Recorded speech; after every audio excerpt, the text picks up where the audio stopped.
Good evening, ladies and gentlemen. Welcome to the show this evening. Tonight's guest, we have a return.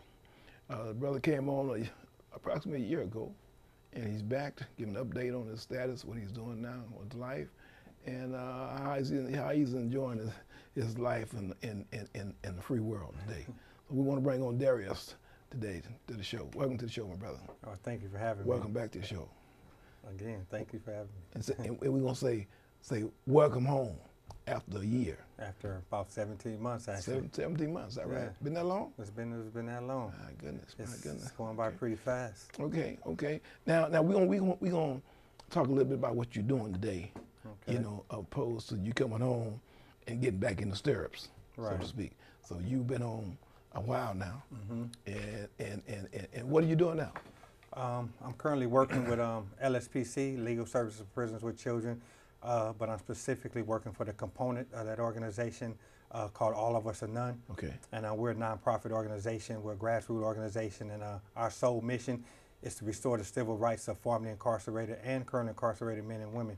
Okay. And that's what we do. We advocate, we oppose, and propose policies down in Sacramento on a regular basis. So you working with Dauras Cyprian? I'm working with my executive director, Dauras Cyprian. Okay. Dauras Cyprian doing some big things. Yeah, he's doing some things, man. He's making some noise, and he's a great guy, man. Yeah, that's right on. Well, you came on, and you were when you first came on, you were in a transition housing. Exactly. Okay. How long did you stay there? I did about approximately a year in transitional housing. Okay. And you left there, and did you have to go to the island? Or? Yeah, I went to Treasure Island. Okay. I went out to Treasure Island for a little while, paid rent out there for a little while, did the SLE thing. Okay.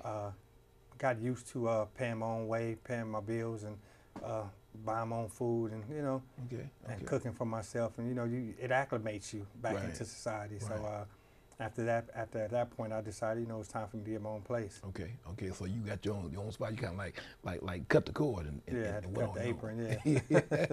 But on your own, you got an apartment now. You living you paying your own rent, paying my own buying rent, your own food, buying my own cooking food, your own food, doing what you want to do. Car notes, insurance. So you got a vehicle too. I got a vehicle. Okay, so you're paying the car note, insurance, and you're doing the whole thing. Right. Man. So see, people say that when you come home, it's kind of difficult. After a period of time, if you've been gone a long period of time, it's kind of difficult. It's only difficult if you want to be difficult. I think it's difficult for those who don't have a plan or don't have a realistic plan. Okay. Some of these guys come home and and they're just, the egos get the best of them. They got these way out plans that just makes no sense. But if you got a common sense plan, a practical plan, it's doable. Right. It's doable. Well, it's doable. You got a spot to live. Lay your head. The rain don't get on you. No. You go to canteen every day you want to. So to speak. You go out and say and buy your food you want to eat and cook how you want to cook it. Exactly. So that's good. Now, and you got a vehicle. You can go different places that you want to go and enjoy yourself. Right. Get in your car and just go for a ride if you want to. I'm still a student down at Project Rebound with Jason Bell at San Francisco State. Okay. Still doing that, pursuing my bachelor's degree. I'm hoping to graduate in May 2018. That's right on. That's looking good. Our semester ends December 11th next month. Okay. So I get a little break until the spring semester starts up. Okay. So I get a little Christmas break and get ready for the next semester. Now, you're originally from Southern California. Yes, from Los Angeles. Okay. Now you parole from prison and you came to the Bay Area. You came to San Francisco.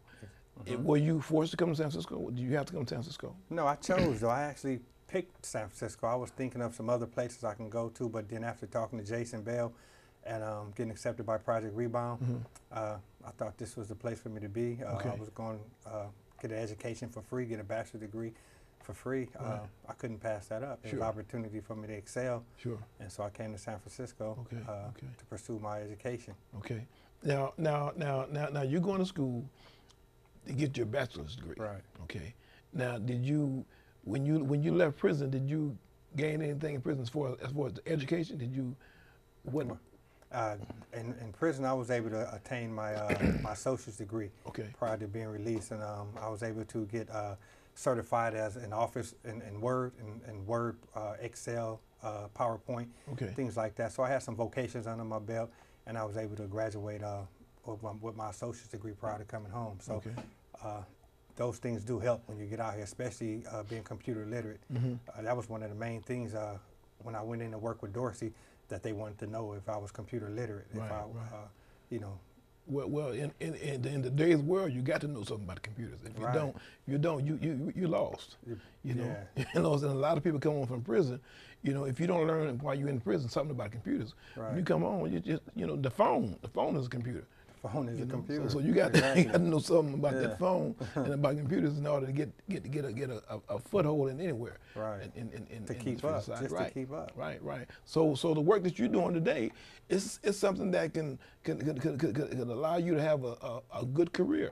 Well, you know, and initially I came home because I was a drug and alcohol counselor. I was going for my certification. I was about 40 hours away from taking my ICRC test to becoming a certified drug and alcohol counselor. But I saw a documentary called The 13th by Ava DuVernay. And I read Michelle Alexander's book, The New Jim Crow, and that just turned me on my head.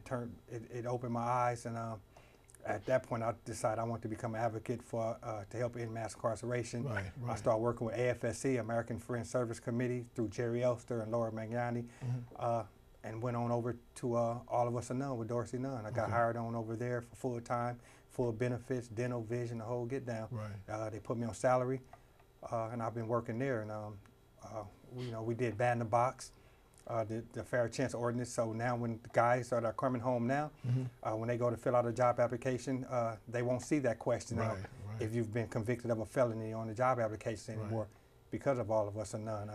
When you get pulled, when you get a traffic ticket or a parking violation, you don't have to worry about your license being suspended anymore because of All of Us Are None. Now, does that just apply to the Bay Area, to California? Does that just No, that's California. It's California, straight across Yeah. California. That's So California. okay. It's a young man that I was talking to last week, and he put in an application for a job at a apartment complex. Oh yeah, see, we're still working on housing. Our next thing, we're going for housing. We already got it for jobs and for employment. We're going for housing. We're going for occupational license. Okay. There's so many things you can do. The collateral consequence of formerly incarcerated is like 40,000 collateral consequence. Do you know, like, a man on parole can't give blood? You can't give blood? You can't go down to the Red Cross or to one of these places and give blood. Really? I didn't know I that. just had a guy come to me and tell me he went out trying to give blood and he was denied because he was on parole. Really? I had no idea of that. Oh, I didn't either. I didn't know that. Get insurance on parole. Get life insurance on parole. You're going to be denied. You can't get life insurance on No, parole? not on parole. No, I didn't know that. Yeah. Whoa. Yeah. So that's me myself tried to get life insurance and was denied. Really? Because my whole plan coming home, I did 26 years in prison. So I'm thinking, well, I may never be the millionaire I once thought I was going to be. So my thing was, I'm just going to load up on life insurance and leave something for my grandkids. Right. And so when I came home, I did the exam, the physical exam, came back, you know, healthy, came back, everything came back right. But I was denied because I was on parole. Really? Whoa, my goodness, is that right? Those are the collateral consequences, the subtle ones that a lot of people don't know about, that parolees face coming home. Okay. Now, let me ask a question about the voting. The voting. Do a parolee coming home from prison, does he have a right to vote? He cannot vote. Nowhere. Nowhere. Okay. And the whole thing about that, you have 12 states in this union in the United States that once you commit a felony, you can never vote again in that state. You only have 3 states right now, Maine, Vermont, and newly Alabama of all states, where parolees and those that are currently incarcerated in state prisons can vote. And that's what we're going for. You see that's in-state prison? In state prison, in Alabama, Right, can vote. Alabama. And so we're going for that here in California. That's the initiative that we're pushing now. That's the Voter Registration Democracy Act that we're trying to work on with Initiate Justice, with Taina Vargas Edmonds. And so we're trying to do that. Wow, is that right? Yeah, we're trying to do it with, but we're putting it under the all citizens should be able to vote. Right. So if I'm a citizen, why can't I vote? Exactly. You know what I mean? And you've done your time. Well, the thing is, I'm on the head count. I'm on the consensus. The Exactly. guys that are in state prison are on the consensus. Yes. So you got these little red cities, like these little red counties, and they don't want these guys in prison to vote. You got 4,000 or 5,000 people in these different prisons.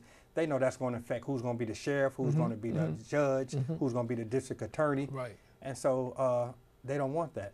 And so, Oh, is that right? yeah, we're going to start changing things like that. Those are the things we're trying to change. We're also working on inmates, prisoners, excuse me, that fight these fires. Right, right. 50% of these of those people who fight fires are prisoners, but they get $1 a day. Right. They don't have any insurance if they get killed Right. or That's something right. like that That's in the right. fire. They They don't. have no insurance. The firefighters do. Right. However, when these guys come home, they're not eligible to work at these fire departments Right, for the most exactly. part. That's right. So we're going to take that avenue and try to change that and talk about that in 2018. Right. All of us are not doing some work. Yeah, we're That's trying right to. on. Our That's whole right thing on. is to restore the civil rights of those currently informed and incarcerated. We want not just our civil rights, but our human rights as well. There you go. That's right. That's we right. want equity. That's right. There you go. That's right. Yeah. That's right. Now this is the holiday season. Right. We're in the holiday season right now. You work for All of Us Are None, Dauras Cyprian, that's doing outstanding work. You guys have tour drives of bike giveaways and different things every year. We do, and we do it here. We do it in Palo Alto at Oneida Harris Community Center. We'll be doing it, as a matter of fact, on the 9th of December. We'll be passing out anywhere from 200 to 300 bikes to those kids of incarcerated parents. Okay. We also do. I mean, it's really uplifting. It's really inspiring to see. It's really heartfelt. You got It is. all these kids out here, and we tell them that these bikes are from their parents. They Right. have no idea where these bikes come from. They get to write a letter to their parents. We do a face paint. They get to take pictures with their bikes to send to their parents that's incarcerated. And we give them helmets. We give them the whole. We have food, plenty of food, barbecue, chicken, yeah. links, the whole deal. Yeah. It's a whole big shebang. Yeah, it is. I came to last year and down in Palo Alto, and it was really something to see. Right. You know, the smiles on the kids' face Yeah. when they got the bike, brand new bikes. Brand new bikes. Brand new bikes with helmets. You know? This year we was fortunate enough to get some donated to us. We got about 132 bikes donated to us by Magic Wheels. Okay. But we'll be going out buying bikes too. We'll be standing in lines at Targets, at Walmarts, at all these different stores buying bikes in the next few days. Yeah, that's great. That's great. Yeah, That's we'll great. be out there buying these bikes. Yeah. All of us are not doing work, putting work in. Right. Well, you know, we have to, you know, we go into the system one way, we come out another way. You know, some people say we're broken goods. You know, we broke. We're broken, yeah. You know, we was broke when we went in. You know, we came out, we fixed ourselves coming out. Right. Because we went in and we rehabilitated ourselves. They didn't do it. No, you have to want to do it yourself. Exactly. They didn't do it. They didn't fix us. They didn't give us the medication that we wanted. We took our own medication. We were self-medicated in prison. We got well for whatever diseases we had. We got well, and we went to school. We got educated, and we came out this way. So we fixed ourselves to come out, and now you're putting in work. Right. Dorsey came out of penitentiary. Former lifer himself. He's a former lifer himself and started an outstanding program. Right. You know, and it's a program that's nationwide. It's recognized everywhere. And the thing about All of Us Are None that got me, that the core of All of Us Are None is built by formerly incarcerated people. Exactly. And you look at a lot of these different organizations, these different nonprofits, they want to be the voices of formerly incarcerated people, but you look at their staff. Right. They have nobody formerly incarcerated on their staff. Exactly. And when we call them on it, what can they say? We call them on it. Yeah, exactly. And, you should. When you look at All of Us Are None, we're built Formerly from the bottom up. Formerly When incarcerated. we say grassroots, we mean grassroots. We mean down there in the dirt. Exactly. Where the problems are, what the ideas are, and what the solutions are. Well, see, that's the thing is that you got people that's coming out of prison, part of an organization.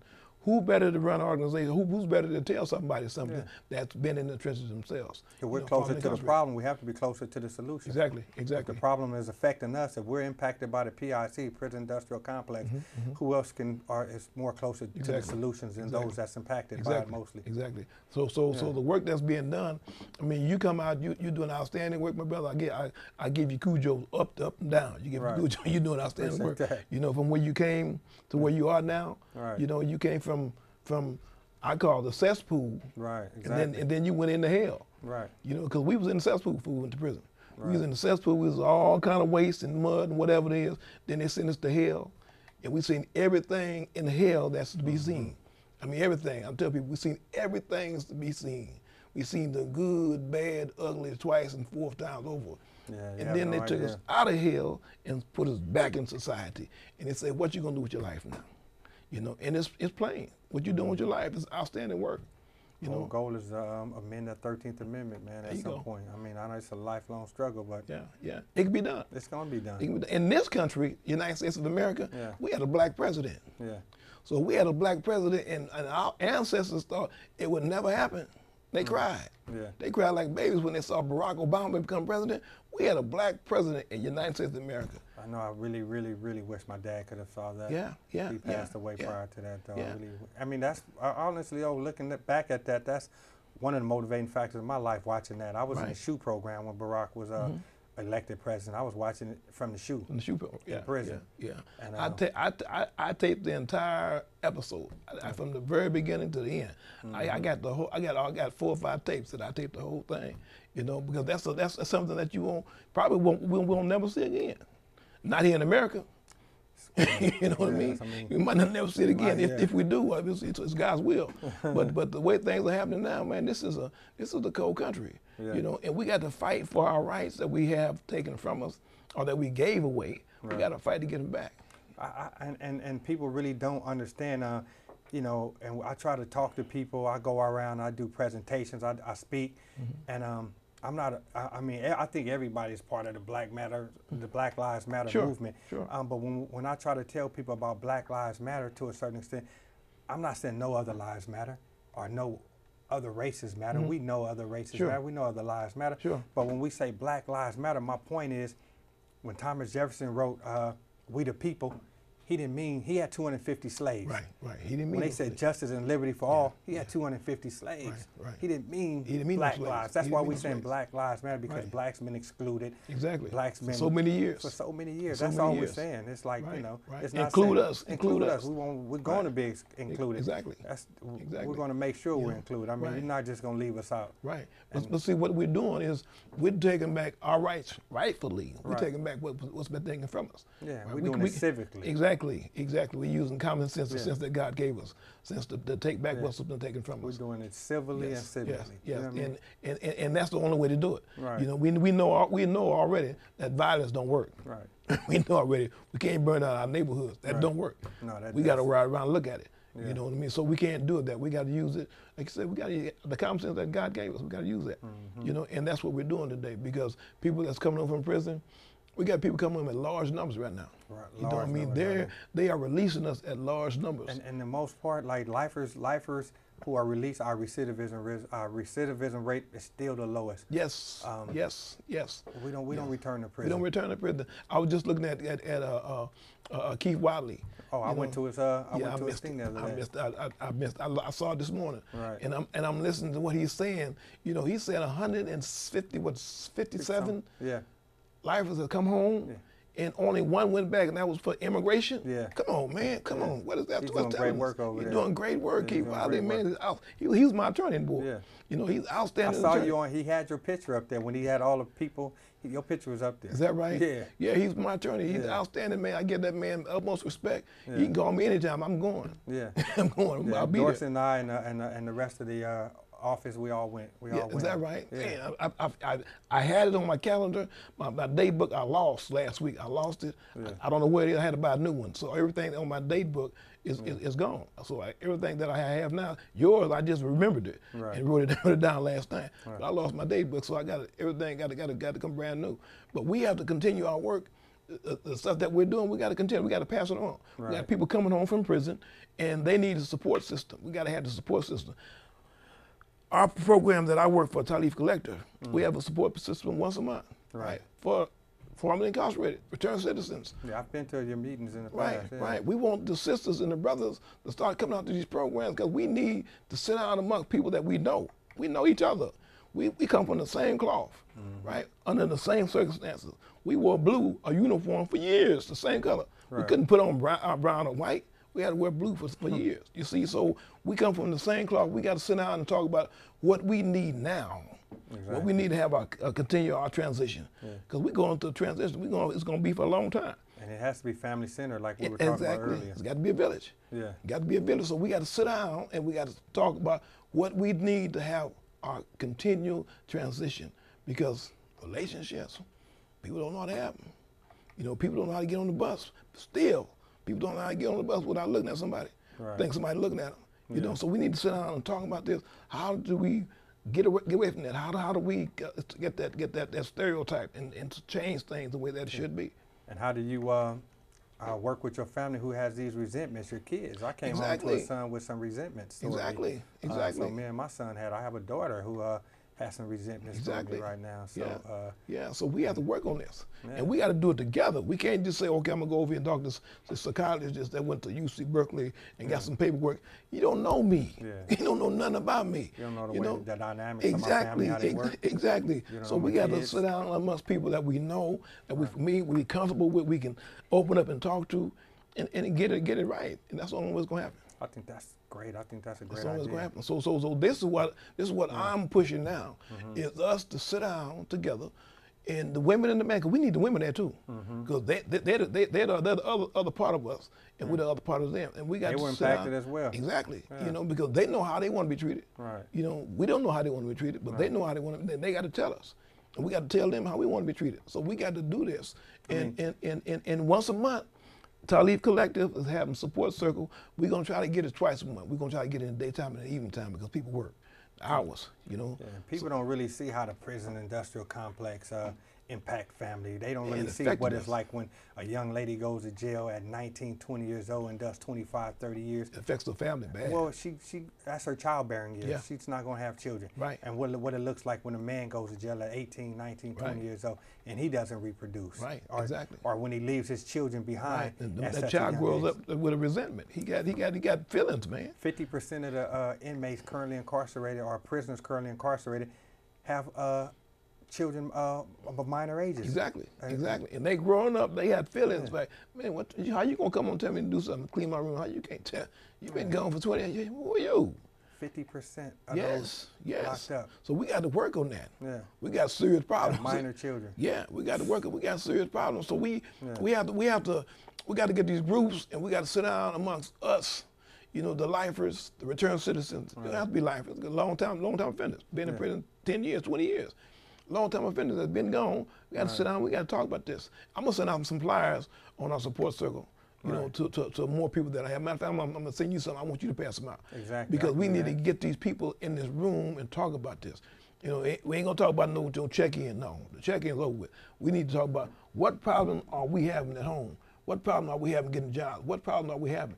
What can we do to resolve this? To be honest, like, you know, for me, I mean, to be honest, like, you know, adapting to society, getting my job, going to school, working or whatever, getting my car and everything, all that was easier than the communication. Well, it was easier than the communication with my family. Yeah, exactly. But see, but this was easy for you because, see, you was work, when you went to prison, you was programmed to work. Right. You got up at a certain time in the morning, maybe 4 or 5 o'clock in the morning. Exactly. Automatically, clock went off. Nobody woke you up. Right. You got up and started getting ready for that day when the gate racked. It was time to go to chow. So you was programmed, right? So when you came home, you was programmed to get up. So that was easy. That's the easy part. The part that's hard is, okay, you got a woman, you got a child, you got a baby crying, you got, oh my goodness, what's going on? Yeah. You see what I'm saying? So that's where the wreck come in. Right. So we got to get that wreck taken care of. And I've been going over for some months. I've been putting it together. I got plans that I've been putting together for months. It can work. I think it will work. It can work. Because it's a topic that it's a sensitive topic. It's a lot of people probably it's hard to talk about. Right. But I think we get in that room and we get that trust going in these groups. Exactly. And everybody look at each other, see who's there. That trust factor comes up. Right. People to talk about it. Sure, we talk about it because we got the woman over there that done 20 years, 30 years, whatever many years. They got the man over here. So we from the same little cloth. We done got certain parts that's cut off. We from the same cloth, so we know what we're talking about. We ain't talking to somebody that's a stranger. Yeah. You know, we got everything that you did, I did. Everybody got it in common. Right. You know, so that's what we got to do. You know, so the work that you guys are doing and all of us are done, you know, you're helping the babies, helping the kids, you know, you're helping the women, you know, the people coming home, the formerly incarcerated, and y'all doing some outstanding work. We just want to expose the collateral consequences of mass incarceration that people don't see, just like the families, what you're talking about, family-centered issues like that. Those are big. Sure. But we want to expose it, we want to fight them, we want to combat them, and we want to help people heal. We want to bring people you know, to get to live the life that they deserve. Exactly. You know what I mean? That they rightfully deserve. Yeah. You did your time. You paid your debt to society. Yeah. You went into a boardroom. You admit that the problem that you had a serious problem. Yeah. You admit the crime that you committed. I did that, and ain't nothing I can do about it. But I'm embarrassed. I'm ashamed. You did what you're supposed to do. You did that. You did the years. You did Right. everything. The gray hairs and the lost hair. You done everything. Exactly. Now you're home. Paid the debt to society. I'm back. I'm part of this society, and I ain't going nowhere. And our whole thing is, when do our wrongs end and our Exactly. rights begin? Exactly. That's what we always say over at All of Us. Exactly. When do our wrongs end and our rights Exactly. begin? You got people been home 15, 20 years, Yeah. never had another infraction. They're Exactly. working, and they still have problems getting certain kind of You jobs. have problems. They You have still, problems. Right. All that's got to be wiped away because Yeah. it's done. like because when you commit a crime, and that's the worst decision, but are you the sum total, like, of your worst decision? Exactly. Are you supposed to be civically dead at this point? Right, I right, can't never sit on a jury again? Exactly. Is that, Yeah. you know what I mean? Yeah, that So doesn't make I sense. forfeit all my, Yeah, all my human rights. yeah, my civil rights. I that's forfeit my, you know. Yeah. No. You know, I gotta. You know, I tell people that our Creator created us Right, for a reason. Okay, I say for service. right. That's exactly. what I I say. say for service. Okay. Some people say other things, but I say for service. Yeah. Right. It didn't create us to go into a system and wear a uniform for the rest of our lives. No. Right. It didn't create us to be a Charlie Manson, die of natural causes because he ain't got no exercise. He just in a room or he just whatever. Right. He didn't create us. He created us to be of service and to come back out here in this world to learn what we've learned in prison and to come back out here and use it. You know, what I envision is, just think of the men and women sitting in prison, and all of a sudden they have a right to vote in state prison. Now they're in prison thinking civically. Yeah. They thinking, Yeah. oh, wow, should I Right. vote for this judge? Exactly. Should I vote for this district Exactly. attorney? Should I vote for this councilman Right. of my district? I'm Right. in Corcoran State Prison. This is Right. my district, Kings County or whatever. Should I vote for this president? And those are the things that scare It scares them. that scare these politicians. scares them. That scares a lot of people. Yeah, it scares them. You know. Yeah, it does. It does. But So you want to keep us on the consensus. You counting us. you keep those every year. You count us. You count us. for that county. Count us like For that cattle. county, exactly. So is that right? No, that's not If right. this is not right, how could that be right? Right. So we got to put those two words together. It's right. Allow us to come back and be part of this. We got Pastor Kenneth Glasgow from Alabama. He got it done in Alabama. And Alabama inmates can now vote, not just county jail be done detention, here. state prison. It can be And that's done a here. red state. Yeah, it is. It can be done here. Yeah, it's gonna be done here. So the work is being done, Right. and we have to continue doing the work because if we stop, it's over with. Right. It's over with. So I tell people that I came home for a reason. Right. You came home for a reason. We came home to be a service to our community, to make a wrong right. It's simple. I don't want nobody that went into prison to come out the same way they went in. I don't want that. No. I don't want you coming home and living next to my family and you claim they went there and stayed at VCR. I don't want that. If you do that, stay in prison.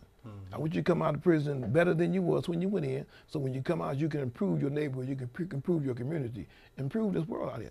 That's what we come home for. And it's ironic he would say that. I was talking to Dorsey one day, and he was talking about how somebody robbed his place at one point, and they stole his TV, and everybody was so upset that his place got robbed. They were more upset than he was, actually. And then he made the comment like, the guy who robbed my place is worth more to me than the TV. Yeah. I care about the guy more than, he didn't know who did it, Right. but he said, I care about the guy more than I do about the TV. Right. He said, I'm just happy that the burglary ain't my job no Right. more. Exactly. That don't have to be my job at this point. Because I ain't got to do that no more. That's Right. the kind of guy I'm working for. This is Yeah. the kind of things he say. Yeah, And yeah. this is the kind of things I take to heart. And this is, But that's real though. Yeah. That's real though. I don't do that no more. And sooner or later he gonna get arrested. Sooner or later, or something gonna happen to him, and he gonna go into the system. He gonna wake up and say, "Man, all of us are none gonna have his back though. exactly." point. We know. It's simple as that. You know what I simple mean? as that. So everything in creation happens for reasons. It's a cycle. It continues to go on. It's work in progress. It's work in progress. You come from this side of the fence. You get on this side of the fence, and things get better. It get better in time, and you come out back into society, and the light comes on, and we looking at, my goodness, man, is that right? I come home, man. I can go anywhere I want to go. Right. In reason, okay, still on paper. Right. Anywhere you want to go, you can go to the show, go in your car drive. I mean, anywhere you want to go, man. This is beautiful, You man. literally can go anywhere you want to go. Right. I got plans. I'm probably going to be going to Hawaii soon. I'm probably going to be going off to Las Vegas soon. I mean, and you can do these things even though you're still on paper. You can do them. You just have to, it's a process. It's a process. But you can do these things. Right. It's a process if you're not on paper. Yeah. It's a process if you're not on paper. Right. You know what I mean? Yeah, so if you've got a job, you got certain hours, certain time of year you can go. Exactly. It's still a process. You know, so we got arrangements. Right. It's a certain thing that we have to do. Just being part of this society is certain things we have to do. You know, so life is great. I say life is like a box of chocolate. You never know what you're gonna get. You got the whole box, huh? Yeah, I call it a holiday every day. Exactly, every day. Yeah. You know what I mean? It's talking about celebrate Christmas, celebrate this. Man, I go home, open my refrigerator. I get put something in the microwave. It's not put inside the oven. I ain't got no hot pots, no bags, no more. I'm cooking the way I want to cook. Cooking what you want. Yeah, what I want. You know, halal food. I want to go to halal meat market and buy halal. Oh, this is great. Life is things are going great. good, but I'm looking forward to graduating school. I'm looking forward to going to graduate school, getting my master's, and that way when we out speaking, when we talking to these senators and these assemblymen, and we talking to the board of supervisors, my credibility won't be impugned. Sure, you're right. You know, right. I have alphabets behind my name now. Right. Not Exactly. you There you go. There you go. That's what we're doing. And I've got about 4 or 5 guys, youth, into San Francisco State. Okay. So I go around and I recruit youngsters. I talk to the youth and I get them in school. Come on, man, what are you doing? Oh, man, you dance like that? Yeah. You got spoken word like that? Right. You know, come on in school. Come on and use this. Use this. So I get them down in Project Rebound and get them in school. Yeah, that's right. And get them educated. Yeah, and give them a give back. Now, give them a volunteer. Now, the brother that runs Project Rebound, what's his name? That's Jason Bell. That's the regional director. Okay. And he's also not just in San Francisco State. He's also got it to where there's 8, I believe there's a total of 8 different schools now, Cal State universities. We're in Fresno, we're in Pomona, Fullerton, Sacramento, San Bernardino. So, and he's trying to get 7 more. There's 21 CSUs. He's trying to get all 21 CSUs to fall up under Project Rebound. Okay, now Jason Bell, and how did he get in contact with Jason Bell? Just contact Project Rebound at San Francisco State. Okay, so all they got to do is call Project Rebound at San Francisco State and ask for Jason Bell, and they'll connect him. They'll connect him to him. They can, San Francisco State can take him right into Project Rebound. Okay, well, that's good. That's good. Yeah. Okay. Or you can also look it up. You can also look up Project Rebound. You can Google it. Right. Okay. Okay. Yeah. So the work is laid out. It's laid out to be done, and all you got to do is do it. You, my brother, we wanna welcome you back home again. Right. For the second time, for the second year. Welcome home. Thank you. Continue work. Continue doing what you're doing. You know, pump it up. Let's get it done. Pump it up and keep on doing what you're doing. We wanna welcome you to the support circle at the end of the month, next month, December. We had this added this month, and we want you to come out and bring a sister with you. Yeah. Bring some sisters with you. Yeah, I'll bring some people. I'll bring some of the group with us. Yeah, bring some people with you, and all of us are none. Dorsey none. I'm giving you shots, man. You keep doing what you're doing. Yeah. He's doing some great work. We're giving you a shout out, man. Keep on doing what you're doing, Dorsey. You got some soldiers behind you, and they're not gonna fail you. You know, they're not gonna fail you. You got some good brothers behind you. And he ain't gonna fail us. So that's right. That's right. You're not gonna fail each other. Yeah. You know, so keep doing what you're doing. You always got a shout out on my network. You know, I'm always gonna give you a shout out. I give you a shout out. I give Seniors at Defenders Program a shout out. I give Talib Collector shout. I give people that's due shouts out because this. See, when you leave here this evening, see, this is gonna be around the world. We got people in England. We got people in Australia. We have people around the world watching this. So you gonna be. Yeah, you're going to be in some... We're involved in the movement right now. Yeah, that's right. That's what we're doing. Like Dorsey always say, it's not just another nonprofit. Yeah. It's a movement. There you go. There you go. Yeah. Making things happen. Making things happen. In a big way. Yeah. So we want to thank you, my brother, for coming on the show tonight. We're going to tell people that we can watch you on Saturday night at 7 o'clock on channel 29 at 7 o'clock, Saturday night. And then we can watch you on YouTube in the next 30 minutes. Cool. Today. As many times they want to, you know, so you can plug in and count how many people watching you, you know. So we want to thank you for coming on the show, and we're gonna bring you back in another 18 months. I appreciate that. Show you what you're doing, my brother. So keep on doing what you're doing, and we want to thank you, audience, for watching the show tonight. Thursday night at 6:30, We got a live show from San Francisco to Chicago. We're talking about prisons in Chicago. For the last 3 years, they haven't had a budget. Chicago, Illinois, they have not had a budget. They closed down all programs in prison. So when people go to prison, they don't have no work to do. They have no certificates, they have no school, they have nothing that they can gain while they're in prison to come back home and be part of their community. So when they come home, they're going back. You know, where's the money at? So we want to talk about that in Chicago, and that's Thursday night at 6:30 on Channel 76. So you can call in and take part of that. We're going to have brothers on television from Chicago to San Francisco, and we're going to talk about that Thursday night at 6:30. So we want to thank you for coming on the show, and we'll see you Thursday, the day after tomorrow, on the show. So call in and take part of the show. Thank you, and have a good evening. Yes, sir. We're doing this.